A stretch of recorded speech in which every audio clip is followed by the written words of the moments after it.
But অনেকে মনে করেন যে চার্জার পিন যদি আমি মোবাইলে প্রবেশ করাই এবং তারপরে যদি চার্জ হচ্ছে এরকম এলইডি জ্বলে ওঠে, তার মানেই কাজ শেষ।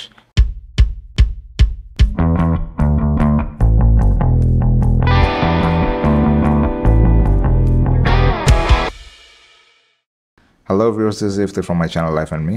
আমি ডেফিনেটলি ফার্ম গেটে কোনো চার্জার বা কেবলের দোকান দিয়ে বসিনি। আমার আজকের বিষয় হচ্ছে চার্জার এবং কেবলের কোয়ালিটি, এবং আমরা চার্জার এবং কেবল কিনতে গেলে কোন জিনিসগুলো মাথায় রেখে চার্জার এবং কেবল এগুলো কিনবো, এই জিনিসগুলো নিয়ে কিছু কথাবার্তা বলার জন্য আজকে আসা। সো এই কারণে আমি আমার কাছে মানে যে কটা চার্জার আছে, মানে যে চার্জারগুলো আমি ইউজ করি আপাতত, সেগুলো নিয়েই এগুলোর উপরে একটু আইডিয়া দিব। যাদের প্রয়োজন হবে তারা ভিডিওটা দেখতে পারেন। প্রথম কথায় আসি, চার্জার বিভিন্ন ধরনের ওয়াটের পাওয়া যায়। আমরা আগে অনেক কম ওয়াটের চার্জার দেখতাম, বাট প্রেজেন্ট ডেজে মানে টেকনোলজির উন্নতির সাথে সাথে মোবাইল ফোনের ব্যাটারি ক্যাপাসিটি বাড়ার সাথে সাথে চার্জারের ক্যাপাসিটিও অনেক বেড়ে গেছে। কারণ হচ্ছে আগে হয়তো 2-2.5 হাজার অ্যাম্পিয়ারের স্মার্টফোন ছিল, বাট এখন 5,000 অ্যাম্পিয়ারের নিচে স্মার্টফোন খুঁজে পাওয়াই খুব টাফ। ইনফ্যাক্ট 5,000 অ্যাম্পিয়ারের নিচে, 5,000 মিলি অ্যাম্পিয়ারের নিচে ব্যাটারি আছে এরকম কোনো স্মার্টফোন এই সময়ে ব্যবহার করা খুবই কষ্টকর। কারণ একদিনের চেয়েও কম চার্জ থাকবে সেক্ষেত্রে, এবং একদিনের চেয়ে কম যদি কোনো একটা মোবাইলে চার্জ থাকে, সেটা ডে টু ডে ইউজের জন্য প্রচণ্ড বিরক্তিকর একটা জিনিস। বারবার চার্জ দাও, এই করো সেই করো, মাল্টিমিডিয়া দেখতে গিয়ে বন্ধ হয়ে যাচ্ছে, এটা সেটা কাজ করতে গিয়ে বন্ধ হয়ে যাচ্ছে, ইত্যাদি ইত্যাদি। এবং আগের যে চার্জারগুলো ছিল, মানে 5 ওয়াট 3 ওয়াট, এই চার্জারগুলো দিয়ে আমরা যখন মোবাইল চার্জ করতে যাই 3-4 ঘন্টা সময় লেগে যেত। সো এখন অ্যাকচুয়ালি এত সময় নিয়ে চার্জ করাটাও পসিবল না। এই কারণে হাই ওয়াটেজের চার্জারের চলে আসছে বেশ অনেক বছর যাবত। এখন সাধারণত দেখা যায় যে ইভেন 15-20 হাজার টাকার একটা ফোন কিনলেও সাথে 33 ওয়াটের চার্জার দিয়ে দেয়। এটা বক্স কন্টেন্ট হিসেবেই থাকে। সো আমার কাছে যে চার্জারগুলো আমার সামনে আছে, এগুলো একটাও 33 ওয়াটের না। এখানে 10 ওয়াটের চার্জার আছে, 24 ওয়াটের চার্জার আছে, এবং 1.75 ওয়াটের চার্জার আছে, আর কিছু খুচরা কেবল আছে। এগুলো নিয়ে আজকে আমি একটু কথা বলি। প্রথমে একটা মানে ভুল ধারণা একটু ভেঙে দিতে চাই। এটা অনেকেই জানেন, বাট যারা জানেন না তাদের জন্য বলছি।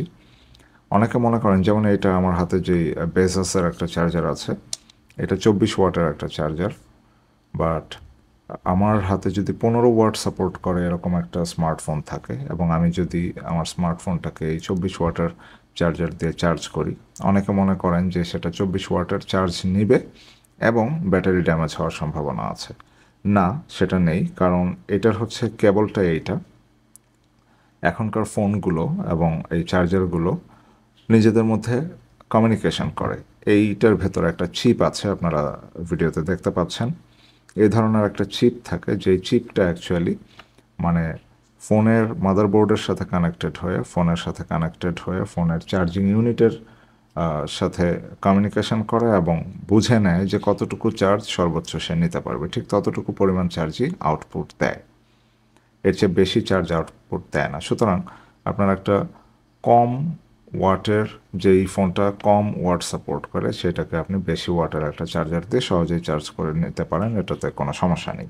চার্জার অত্যন্ত গুরুত্বপূর্ণ একটা জিনিস। আমরা অনেকেই চিন্তা করি যে ঠিক আছে, চার্জার তো একটা হলেই হলো, বক্সের সাথে যেটা আসছে সেটা হারিয়ে গেছে, তো একটা কোনো রকম কিনে ফেললেই হলো। যেমন বাজারে এই ধরনের চার্জার পাওয়া যায়, যদিও এটা একটা মানে মোবাইলের সাথে দিয়েছে, বাট এটা 1.75 ওয়াটের। এটা হচ্ছে একটা বার ফোনের বা বাটন ফোনের চার্জার।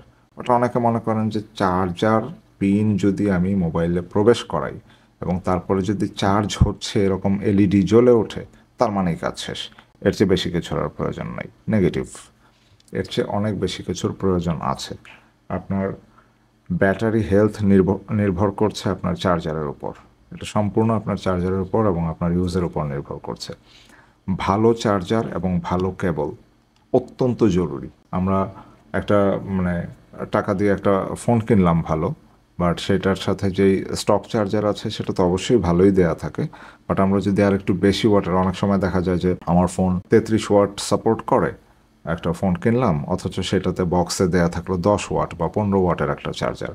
তো সেক্ষেত্রে আমরা দেখা যায় যে চার্জার যখন ওই 15 ওয়াটের চার্জারটা আমি ইউজ করব না, আমি আমার ফোনের ফুল ক্যাপাসিটিটাই ইউজ করব। সো 33 ওয়াটের একটা চার্জার আমি কিনবো। তো চার্জার কিনতে গিয়ে আমরা দেখা যায় অনেক সময় মানসম্পন্ন চার্জার কিনি না, নকল বা যে চার্জারগুলো দেখা যায় মানে কার্যকরী না সেই ধরনের একটা চার্জার সিলেক্ট করে নিয়ে আসি। সেক্ষেত্রে ব্র্যান্ডটা মাথায় রাখতে হবে এবং কোয়ালিটিটা মাথায় রাখতে হবে। আমরা একটু বাজার যাচাই করে বিভিন্ন প্রোডাক্টের রিভিউ টিভিউ দেখে ভালো একটা চার্জার সিলেক্ট করব। কারণ আমি আবারও বলছি, আপনার ফোনের ব্যাটারি এবং ফোনের হেলথ পুরোপুরি নির্ভর করছে আপনার ইউজ এবং মূলত এই ডিভাইসটার উপরে চার্জার। ওকে, বেসাসের এই চার্জারটা নিয়ে একটু কথা বলি। এটা হচ্ছে 24 ওয়াটের একটা চার্জার। এটার মডেল হচ্ছে FC67E। এটার ভেতরে যেই সার্কিট এবং কম্পোনেন্টগুলো আছে সেটা আপনারা স্ক্রিনে দেখতে পাচ্ছেন। এটা যথেষ্ট ভালো কোয়ালিটির একটা চার্জার এবং এটা খুব বেশি হেভিও না, আবার একবারে হালকাও না। এবং এর সাথে খুবই ভালো মানের একটা কেবল দেয়া আছে। এটার সাথে আবার ওই যে মুড়ে রাখার জন্য আপনার ব্যবস্থা আছে, ভেলক্রো টেপ দেয়া আছে। এই মানে দুইটা এন্ডই অত্যন্ত মানে হাই কোয়ালিটির। আমি দীর্ঘদিন যাবত এই চার্জারটা ইউজ করছি, অ্যারাউন্ড কত প্রায় 2.5-3 বছর যাবত ইউজ করছি। This very good. সো এটা আমি যে সময় কিনেছিলাম প্রায় 2.5 বছর 3 বছর আগে, তখন এটার প্রাইস ছিল অ্যারাউন্ড 800 টাকা। মানে আমরা যখন চার্জার কিনতে যাব তখন একটা ভালো কোয়ালিটির চার্জার যদি আমি কিনি, প্রথমত চার্জারটা লং লাস্ট করবে এবং এটা আমার ফোনটাকেও লং লাস্ট করতে সাহায্য করবে। আদারওয়াইজ আমার একটা ভুল চার্জার সিলেকশনের কারণে আমার ব্যাটারিটা ড্যামেজ হতে পারে এবং আপনার স্টক ব্যাটারি যখন আপনি চেঞ্জ করবেন তখন আপনারা খুব ভালো মতোই জানেন যে সেই মানে স্টক ব্যাটারি, প্রথম যে ব্যাটারিটা ফোনের সাথে থাকে, আমি যতই ব্যাটারি চেঞ্জ করি না সেই পারফরমেন্সটা আর ফিরে আসে না। সো সেইটার হেলথ ভালো রাখার জন্য সেটাকে দীর্ঘদিন পর্যন্ত বা সর্বোচ্চ সময় যতটুকু পর্যন্ত তার কাছ থেকে নেওয়া সম্ভব ততদিন পর্যন্ত ইউজ করার জন্য আমার একটা ভালো চার্জার খুবই জরুরি। আমার কাছে এখানে ওরাইমোর একটা চার্জার আছে। এটার মডেল হচ্ছে CU60AR। এটা একটা 10 ওয়াট চার্জার। চার্জারের অ্যাম্পিয়ারের ব্যাপারে আমি একটু বলে দিই, সরি ওয়াটের ব্যাপারে। এটা হচ্ছে আউটপুটের জায়গায় লেখা থাকে ভোল্টেজ এবং অ্যাম্পিয়ার। তো ভোল্টেজ এখানে লেখা আছে 5 ভোল্ট এবং 2 অ্যাম্পিয়ার। 5 ভোল্ট 2 অ্যাম্পিয়ার মানে 5 দুগুণা 10 ওয়াটের চার্জার এটা একটা। সো এইটার সাথে যে কেবলটা আসছে এটাও খুবই হাই এন্ডের একটা কেবল। এর ভেতরে চিপ আছে এবং সে কিন্তু ফোনের সাথে কমিউনিকেট করে যে ফোনটা কতটুকু পর্যন্ত চার্জ নিতে পারবে। সে 10 ওয়াটের, কারণ ফোনটা যদি 5 ওয়াট সাপোর্ট করে অ্যাকচুয়ালি সে 5 ওয়াট আউটপুটই দেবে, এর চেয়ে বেশি আউটপুট দেবে না। So charger is a very important component. এখন আমরা সাধারণত যেই ভুলটা করি সেটা বলি।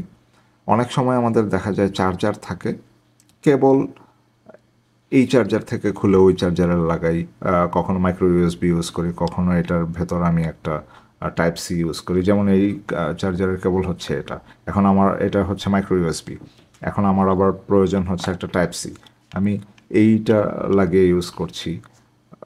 এভাবে অনেক সময় দেখা যায় যে আমাদের কেবল ড্যামেজ হয়, কেবল হারিয়ে যায়। তখন আমরা যেটা করি, আমার কাছে একটা চার্জার আছে কিন্তু কেবল নাই, আমি কি করলাম, সুন্দর বাজারে গিয়ে, যেমন এখানে দেখেন, এটা বোঝা যাচ্ছে কিনা আমি জানি না, এটা অ্যাক্টিভ ব্র্যান্ডের একটা কেবল এবং এটার কোয়ালিটি খুবই খারাপ। এগুলোর প্রাইস হচ্ছে বাজারে সাধারণত 100 টাকায় পাওয়া যায়। সো এই কেবলটা আর এই কেবলটার মধ্যে আকাশ আর পাতাল তফাৎ। আরেকটা কেবল দেখাচ্ছি, এটা হচ্ছে ইমাম ব্র্যান্ডের একটা কেবল। আমরা এটা খুবই কমন দেখি, এমন কোনো দোকান নেই যেখানে ইমামের চার্জার বা কেবল বিক্রি হয় না। বাট এগুলো অ্যাকচুয়ালি ভোগাস। এগুলা ইউজ করে আপনি কখনো আপনার ভালো চার্জারের মধ্য থেকে প্রপার ওয়াটেজ আউটপুট পাবেন না। ইভেন আপনার ডিভাইসের জন্য এটা খুবই ক্ষতিকর, কারণ এখানে কারেন্ট পাসের যে ব্যাপারটা থাকে, এই একটা ভালো কেবলে যেইভাবে সেই মানে নিরবচ্ছিন্নভাবে কোনো বাধাহীনভাবে কারেন্টটা পাস হয় ভালো কপারের মাধ্যমে, ভালো কেবল কোয়ালিটির মাধ্যমে, সেইটা অ্যাকচুয়ালি এইগুলাতে থাকে না। আর দ্বিতীয়ত হচ্ছে ডাটা ট্রান্সফার। সাধারণত 480 Mbps পর্যন্ত এই ভালো কেবলগুলো ডাটা ট্রান্সফার করে থাকে, যেখানে এই সস্তা 100 টাকার কেবলগুলো কোনোভাবেই আপনার এর অর্ধেক ডাটা ট্রান্সফারও করতে পারে না। সো এটা আপনার ফোনের ডাটা ট্রান্সফারের ক্ষেত্রে আপনি প্রচণ্ড ল্যাগ পাবেন, যেটা খুবই বিরক্তিকর একটা ব্যাপার। দ্বিতীয়ত হচ্ছে আপনার ফোন চার্জ করতে গেলেও অনেক বেশি সময় লাগবে, এবং সবচেয়ে বেশি ক্ষতি যেটা করবে সে ব্যাটারির 13টা বাজিয়ে দেবে। সো এই জিনিসগুলো অ্যাকচুয়ালি আমাদের মাথায় রাখা উচিত। এবং কেবলের উপরে কিন্তু চার্জারের ওভারহিটিংটাও নির্ভর করছে। চার্জার আপনার ওভারহিট হয়ে গেলে সেটা খুবই ক্ষতিকর ফোন এবং চার্জার উভয়ের জন্যই, এবং এইটার জন্য সবচেয়ে বেশি দায়ী হয় যে এই মানে মধ্যস্থতাকারী যেই ব্যক্তি আছেন কেবল, তিনি। সেই কারণে আমাদের অবশ্যই ভালো কেবল কেনা উচিত। কখনোই আমি বাজারে গিয়ে ধাম করে একটা সস্তা কেবল নিয়ে আসতে পারি না। নিয়ে আসলে সেটা যেটা হবে যে আমার আপাত দৃষ্টিতে মনে হবে যে হ্যাঁ, ফোন তো চার্জ হচ্ছেই, চলেই তো যাচ্ছে, খারাপ কি? না, চলে যাচ্ছে, ফোন সহ চলে যাচ্ছে। এটা হচ্ছে সবচেয়ে বড় সমস্যা। আমার কাছে আরেকটা কেবল আছে, এটা হচ্ছে রিয়েলমির একটা কেবল। এটা একটা শর্ট কেবল। এটা অ্যাকচুয়ালি রিয়েলমি Q2 যে ইয়ারবাড আছে সেটার সাথে দেওয়া হয়েছিল। এটা 5 ওয়াট কারেন্ট পাস করে। আমরা শুধুমাত্র চার্জিংয়ের জন্য, যদি সেটা আমাদের গাড়ির জন্য হতে পারে, আমরা গাড়িতে অনেক সময় এমন কেবল রাখি যেটা ডাটা ট্রান্সফারের জন্য খুব একটা প্রয়োজন হয় না, শুধুমাত্র চার্জিংয়ের জন্যই প্রয়োজন হয়।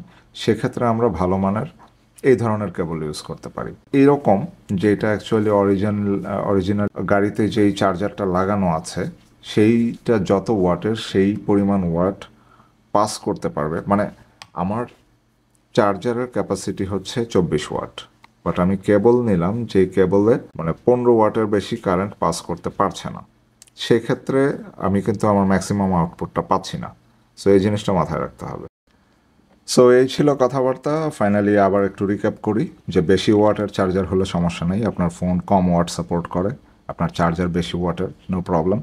কারণ এখনকার ফোনে আমি তো বললামই ই মার্কার চিপ যেটা যেটা এই জিনিসটার ভেতরে আছে, এই জায়গাটাতে আছে, সেটা অ্যাকচুয়ালি ফোনের সাথে কমিউনিকেট করে যতটুকু চার্জ আসলে ফোনটা ম্যাক্সিমাম নিতে পারে ততটুকুই তাকে দেবে, এর চেয়ে বেশি ইনপুট দিবে না। মানে ব্যাটারি ড্যামেজ হওয়ার কোনো ধরনের কোনো সম্ভাবনা নেই।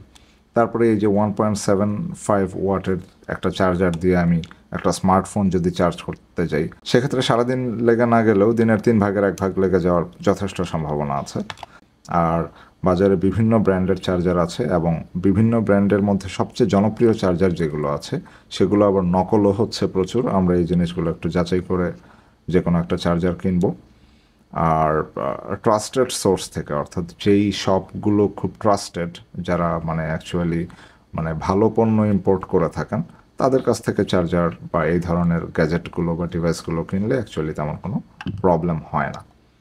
আর এই ধরনের যেই মানে সস্তা চার্জিং কেবল আছে এগুলো অ্যাকচুয়ালি না কেনাই ভালো। সো আমরা আমাদের শখের ফোন ভালো রাখার জন্য অবশ্যই ভালো চার্জার কিনবো, এবং চার্জারের কেবল যদি হারিয়ে যায় বা অন্য যে কোনো সার্কামস্ট্যান্সেসে আমার যদি কেবল কিনতে হয়, সেই সময় আমরা যদি কেবল কিনি সেক্ষেত্রে অবশ্যই ভালো মানের কেবল কিনবো। আমাদের দেশীয় ব্র্যান্ড ওয়ালটন ভালো কেবল ম্যানুফ্যাকচার করে থাকে। তাছাড়া আরও অনেক ওরাইমো আছে, পেসিয়াস আছে, তারপর আরও অন্যান্য অনেক ব্র্যান্ড আছে যারা শুধুমাত্র কেবল ম্যানুফ্যাকচার করে থাকে, এবং সেগুলো মানে 300-400 টাকার প্রাইসের যে কেবলগুলো আছে সেগুলো যথেষ্ট ভালো। এবং এগুলো অনেক সময় ব্রেডেড কেবলও পাওয়া যায়। ব্রেডেড যদি নাও হয়, এগুলো কিন্তু সফট কেবল। আমার সামনে যেই ভালো কেবলগুলো আছে, this are very soft cable. Specially ওরাইমোটা খুবই সফট এবং খুবই মানে টেকসই। সো এই ছিল আজকের মতো ভিডিও। সবাইকে ধন্যবাদ।